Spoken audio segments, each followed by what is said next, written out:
gidan ma'aiki Fatima Zahra sannu sannu halayenki sun yi daidai shalelan gidan ma'aiki Fatima Zahra sannu sannu halayenki sun yi daidai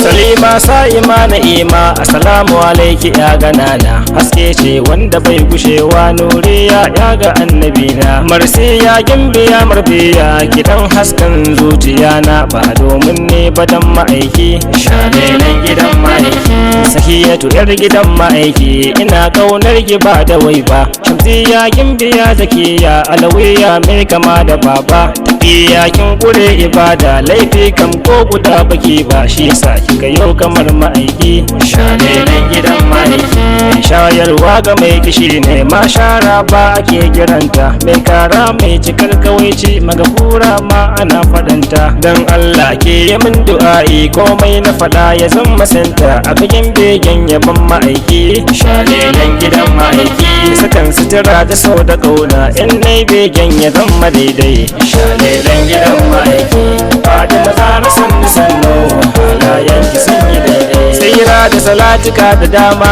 adadin damar ka ya buwaye da Muhammadu takamar musulmai alfahari da shi muke yi har ma da sahabu do gaba ɗaya na ji yakin ma da su ake yi da sharifawa suna da kirki shalelan gidan ma'aiki shabti jani da jiyali na barhama yayyabo gare ta kaka na ji kan ma'aiki sarki ya gidan jinin sarauta sharifi sani mai gidana Allahu ya karo kusanta kafi su ananikar ma'aiki shalelan gidan ma'aiki Sheikh Abdullahi mai gidana mai mun caji da annabina a garin azare yake ku gane BRC kwatas nufi na dahiru sha'iri ina nan rijiyar yan wanki sansani na malam babba ya mun masauki shalelan gidan ma'aiki yanzu ne kuma za na shirya baitin Allah ka nufe ni in yi daidai shalelan gidan ma'aiki Fatima Zahra sannu sannu halayenki sun yi daidai mai kyauta ba da waraki ba wani ɗa ne zai ƙi yin yabanki kin bai na gida da duk makwabta har yara wanda basu baki har yau har gobe ke daban ne kin zam sanyin idan ma'aiki a bar kauna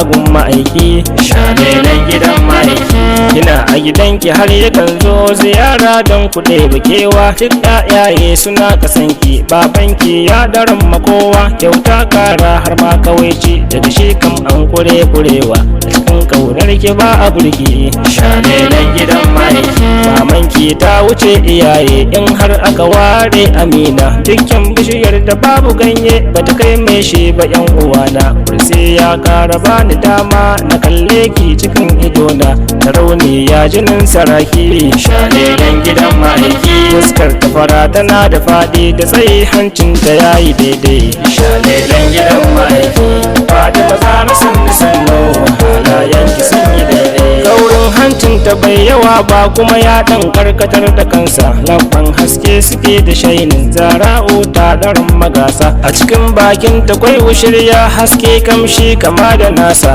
abbanta ga su masu tsarki shalelan gidan ma'aiki hakoran sun rabe da juna ɗaya san bai dan fare da ɗaya ba a tarihin su tun a farko ba su yi tauna akan haram ba hasken su bare farin fari ne kalkal ba su samu kishiya ba hakoran kar gidan ma'aiki shalelan gidan ma'aiki koshinta bai iyo tsayi ba daidai yake ya baje ku duba gashi na girar ya yawaita har yayi yado ta ya ni duba gashin kan ya zubar da saje karshe na girar za ku duba zanen ailo biyu ma'aiki shalelan gidan ma'aiki gashin kan kurjini yake yi ga duk wanda ya ganshi hande shalelan gidan ma'aiki Fatima Zahra sannu sannu halayenki sun yi daidai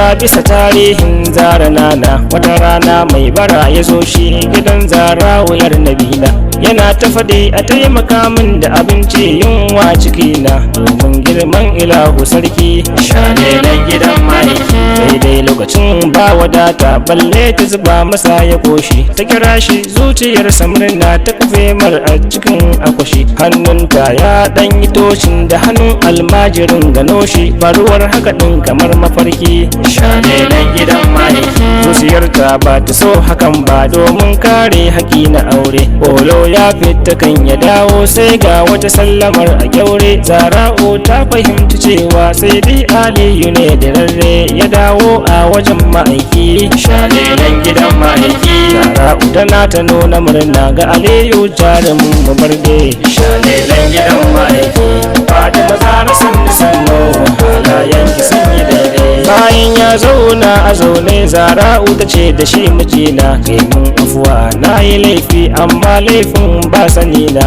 Almajiri ya zo shi dazo na farshin yunwa cikina, bayan na kammalar da girki shalelan gidan mahaifi. Da akwai sauran abinci sannan a cikin kokon na kofe mar, sai dai kashi gefen hannuna ya dan taba nasa na zube kar kai mun afuwa saboda wannan. Sai ga kolo ya yi dodar ya dawo don a bashi girki shalelan gidan mahaifi. Aliyu sai ya nuna kishi a dalili dan ya nuna mulki, ya kira kolo ya tambaye shi wai shin kai ne ka bude baki, kai ganganci da gaske yaro kuma ga hannunka babu sarki. Zara'u ta ce Aliyu zaki shalelan gidan mahaifi. Ba shi ne ya taba hannun ba ni ne na taba shi to ya shuɗe shalelan gidan mahaifi. Fatima Zara sannu sannu halayen ki sun yi daidai. Kolo ya miko hannunsa ya rike hannun Aliyu zaki, da hannu ɗaya ya rike hannayen Aliyu jikinsa babu shauki.